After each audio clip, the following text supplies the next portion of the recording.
Hi అండి. Welcome back to our channel. నేను మీ విజయలక్ష్మిని. ఈరోజు నేను కవకజ్జికాయలు చేయబోతున్నానండి. దీనికోసం ముందుగా 2 కొబ్బరి చిప్పల్ని సన్నగా తరిగేసి ఉంచుకున్నానండి. వాటిని మిక్సీ జార్‌లోకి వేసుకొని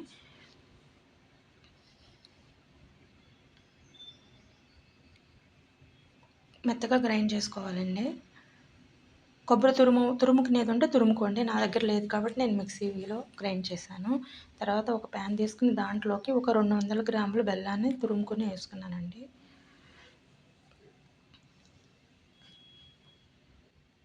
దీనిలో కొంచెం వాటర్ వేసుకోవాలి.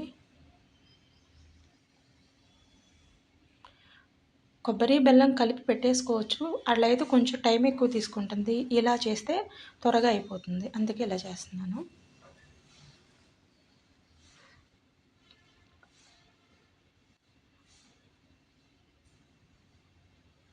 ఒకసారి మొత్తం కలిపేసుకొని కొంచెం లైట్‌గా పాకం రానివ్వాలి.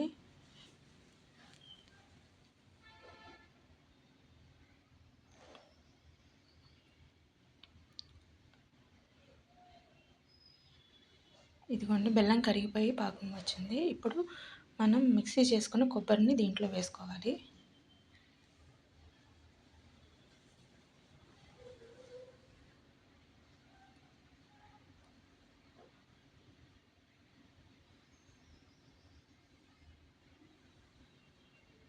మొత్తం ఒకసారి కలిపేసుకోవాలి.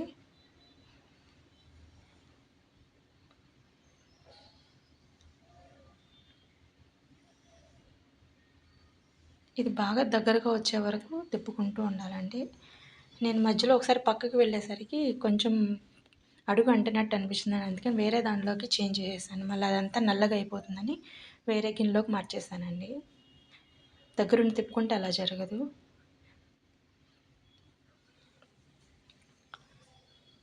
ఇలాగ మొత్తం దగ్గరకు వచ్చేసేట్టుగా మనం తిప్పుకుంటూ ఉండాలి మధ్య మధ్యలో. ఇలా వంట చేసుకొని చూస్తే అయితే గనక అయిపోయినట్టేనండి. కొబ్బరి ఉండలు అయిపోయినట్టే.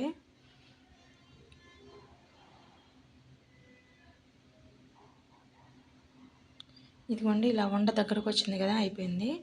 స్టవ్ ఆఫ్ చేసుకొని వీటిని కొంచెం చల్లారాక ఉండలు చేసుకోవాలి. చిన్న చిన్న ఉండలుగా చేసుకోవాలి.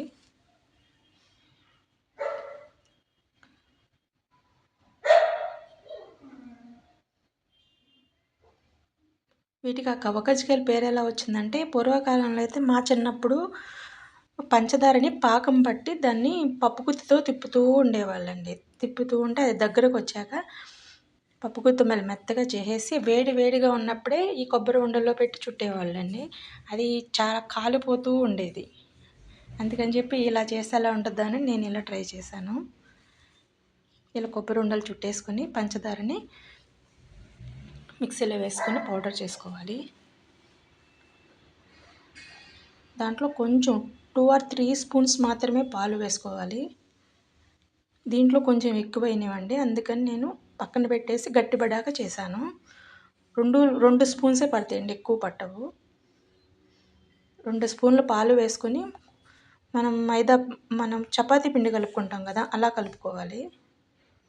ఇది ఎక్కువైనాయండి, అందుకే జారుగా ఉంది. దాన్ని చల్లారిన తర్వాత నేను కొంచెం గట్టిపడాక చేశాను. ఇలా చేతిలోకి తీసుకొని కొంచెం మనం ఫ్లాట్గా చేసుకొని మధ్యలో ఉండను పెట్టేసుకొని మనం రోల్ చేసుకుంటామేనండి. పంచదార జిగురుగా ఉంటుంది కదా, చెయ్యి అంతా అంటుకుంటూ ఉంటుంది. అందుకని మనం కొంచెం నెయ్యి అప్లై చేసుకుంటూ ఉంటే అంటుకోకుండా ఉంటుంది. ఇలా పల్చగా, వీలైనంత పల్చగా మనం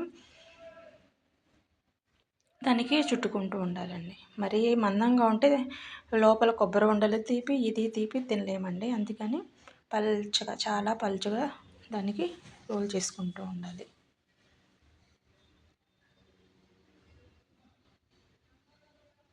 ఇదిగోండి మొత్తం దానికి అప్లై చేసి ఒకసారి అరచేతిలో మనం ఇలా రౌండ్ చేసుకున్నాం అంటే మనకు కరెక్ట్గా వచ్చేస్తుంది.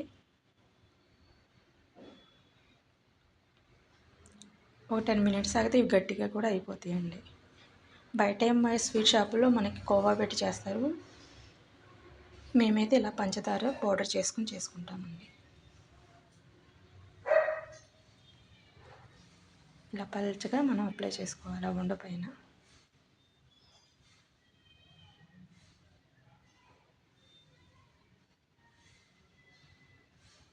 ఇదిగోండి ఇక్కడ చేతికి అంటుకుంటుంటే నేను మళ్ళీ కొంచెం చేతికి నెయ్యి రాసుకొని చేశానండి దీనికి.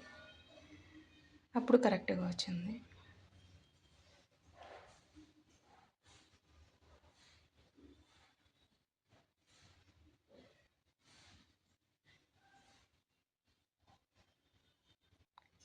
చిన్నప్పుడైతే అలా పాకం పట్టి దాన్ని గంగరాకులో వేసి చల్లారి నుంచి వేడి వేడిగా చేసి చేయి కాలిపోయి ఎర్రగా అయిపోయాయండి. అందుకని నేను ఇలా ట్రై చేశాను. ఇది బాగానే ఉంది.